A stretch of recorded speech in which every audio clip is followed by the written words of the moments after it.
టిట్కో గృహాల అభివృద్ధికి టిట్కో చైర్మన్ వేములపాటి అజయ్ కుమార్ కృషి చేస్తున్నారని జనసేన పార్టీ సీనియర్ నేత కోర్ కమిటీ సభ్యులు నూనె మల్లికార్జున్ యాదవ్ అన్నారు. వేములపాటి సూచన మేరకు శనివారం అల్లీపురంలోని టిట్కో గృహాలను ఆయన సందర్శించి స్వచ్ఛ ఆంధ్ర స్వచ్ఛ భారత్ కార్యక్రమాన్ని నిర్వహించారు. చెత్తా చెదారాలను శుభ్రపరిచే కార్యక్రమం చేపట్టారు. పేద ప్రజలు నివసించే ప్రాంతాలను అభివృద్ధి చేయడంతో పాటు ఆ ప్రాంతాలకు మౌలిక వసతుల కల్పనకు చర్యలు చేపట్టామన్నారు. ఈ కార్యక్రమంలో గునుకుల కిషోర్, టిట్కో రంగయ్య, సాండ్ ఇన్స్పెక్టర్ ప్రసాద్, వెంకట యాదవ్, దాసరి పోలయ్య, వర్షం రాజేష్, ప్రసన్న, శాంతి, కళా, వరలక్ష్మి పాల్గొన్నారు.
అల్లీపురంలో స్వచ్ఛ భారత్ వీర మహిళలు, జన సైనికులు, మున్సిపాలిటీ కార్పొరేషన్ వాళ్ళు అందరం కలిసి స్వచ్ఛ భారత్ నిర్వహించడం జరిగింది.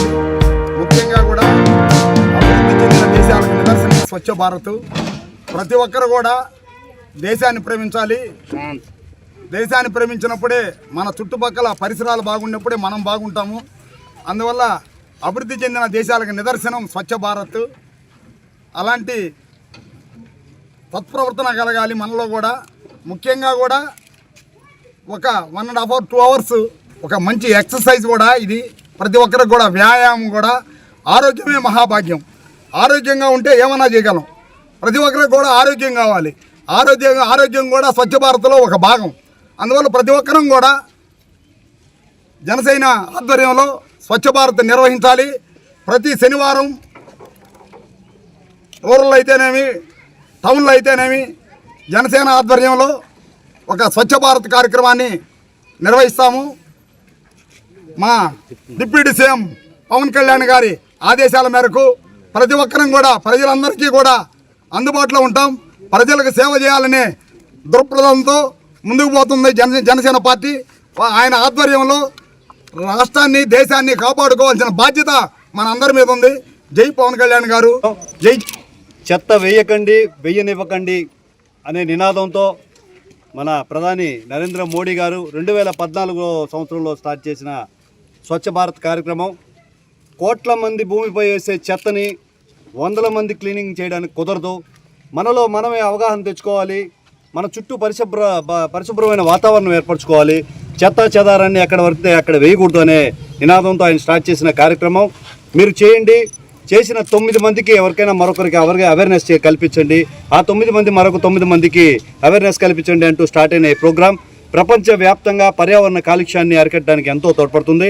ఈరోజు మా ఏపీ టిట్కో చైర్మన్ వేములపాటి అజయ్ గారి సూచనలతో మా సీనియర్ నాయకులు నూనె మల్లికార్జున్ యాదవ్ అన్న ఈరోజు జనసేన నాయకులకి, జన సైనికులకి పిలుపునిచ్చి ఏపీ టిట్కో చైర్మన్ వేములపాటి అజయ్ గారి విభాగం ఏపీ టిట్కో హౌసెస్ దగ్గర మరుగు విపరీతంగా పెరిగిపోతుంది. చెట్లు చెదారం పెరిగిపోతున్నాయి. వాళ్ళకు కూడా అవేర్నెస్ కల్పించాలి. మన చుట్టూ ఉన్న ఇంటి పరిసరాలు ఏ విధంగా పరిశుభ్రంగా ఉంచుకోవాలి అనేది మీరు వారంలో ఒకరోజు అక్కడికి వెళ్ళి ఆ వాతావరణాన్ని క్లీన్ చేసి పరిశుభ్రంగా ఏర్పరచండి అనే పిలుపు. జనసేన సిద్ధాంతాల్లో ఒకటి పవన్ కళ్యాణ్ గారు ఎప్పుడో చెప్పారు, పర్యావరణ చెత్తా చెదారాన్ని మొత్తం మేము క్లీన్ అండ్ గ్రీన్గా చేయడం జరిగింది. మనం ఎలాగైతే మన ఇల్లుని శుభ్రంగా ఉంచుకుంటామో అదేవిధంగా ఇక్కడ ఉండే వాళ్ళు కూడా వాళ్ళ పరిసర ప్రాంతాలను శుభ్రంగా ఉంచుకుంటే వేరే వాళ్ళు ఎవరో వచ్చి శుభ్రం చేయాల్సిన అవసరం ఉండదు. ఎవరికి వాళ్ళు శుభ్రంగా ఉంటే మన ఇల్లు శుభ్రంగా ఉంటుంది, మన పరిసర ప్రాంతాలు శుభ్రంగా ఉంటుంది. అట్ ది సేమ్ టైం అట్లాగే పంచాయతీ అయితేనేమి, మండలాలు అయితేనేమి, జిల్లాల వారీగా అయితేనేమి ఆంధ్రప్రదేశ్ కూడా స్వచ్ఛ భారత్కి ముందు అడుగు వేస్తుందనేసి నా యొక్క అభిప్రాయము. మళ్ళీ అదేవిధంగా ఈ ఎండల్లో మన ఆంధ్రప్రదేశ్ ఉప ముఖ్యమంత్రి పవన్ కళ్యాణ్ గారి ఆదేశాల మేరకు ఎక్కడైతే వాటర్ ప్రాబ్లం ఉంటుందో అక్కడ అంతటా నీళ్లు మంచినీళ్ళు సరఫరా చేయడము, 10th క్లాస్ పిల్లకాయలకి వాటర్ ప్రాబ్లం లేకుండా వాళ్ళకి ఎండలో తిరిగేసి వస్తుంటే వాళ్ళకి జ్యూసులు ఇవ్వడం, ఇలాంటి మంచి మంచి కార్యక్రమాలు మా యొక్క మల్లికార్జున సారు యొక్క నాయకత్వంలో అన్నీ జరుగుతున్నాయి. జై జనసేన, జై హింద్. మరెన్నో వీడియోల కోసం మా ఛానల్ ని సబ్స్క్రైబ్ చేసుకుని పక్కనే ఉన్న బెల్ ఐకాన్ ని క్లిక్ చేసి యాక్టివేట్ చేసుకోండి.